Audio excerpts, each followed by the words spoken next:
Bismillahirrahmanirrahim. Alhamdulillah. Wassalatu wassalamu ala rasulillah. Amma ba'd. Құдай Таалам кимдин кандай максат тилеги болгонбосо кабылдаган болсун.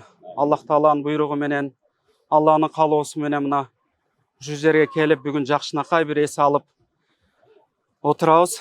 Құдай Таалам силерди кабыл кылсын, сыйлаган сыйыңарды, кандай максатыңар, тилегиңер болсо Кудайым жеткирсин. Құдай Таалам силердин өмүрүңөргө, илимиңерге береке берсин, ден соолук берсин, эки дүйнөнүн жакшылыгын берсин. Бардык жамандыктардан Құдай Таалам алыс кылсын. Құдай Таалам кор кылбасын, жакшыларга жакындаштырып, жамандардан адаштырып, алыстатсын. Кандай максат тилегиңерди ушу жака чакырып, устаздарды сыйлаган болсоңор, Құдай Таалам кабыл кылсын.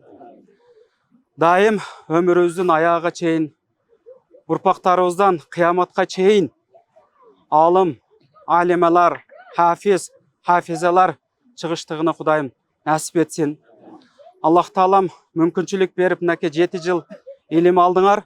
Құдай Таалам ошол алган илимиңерди кабыл кылып, өзүнүн динине, шариятына, өмүрүңөрдүн аягына чейин кызмат кылыштыкты Кудайым өзү кабылдаган болсун.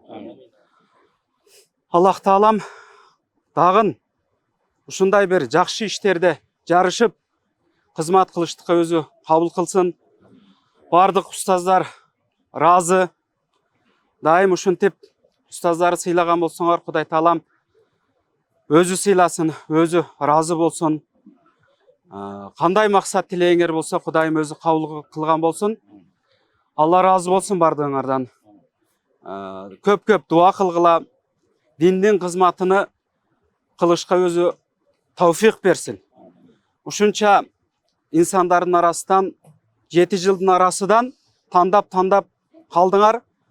Будан бияка дагы өмүрүңөрдүн аягына чейин дагы кызмат кылыштыкка өзү Аллахым өзү кабыл кылсын. Себеби бардыгыбыз билебиз, бул дүйнө вактынчалык дүйнө экендигини. Бул дүйнөдөгү жашоодогу максатыбыз болгону Алланын ыраазычылыгын таап, шариятка, динге кызмат кылып, акыретибизди куруп кетиш максат. Аллах разы болсун. Силерден бардыгыңардан жакшы уюштуруп бердиңер. Алла разы болсун.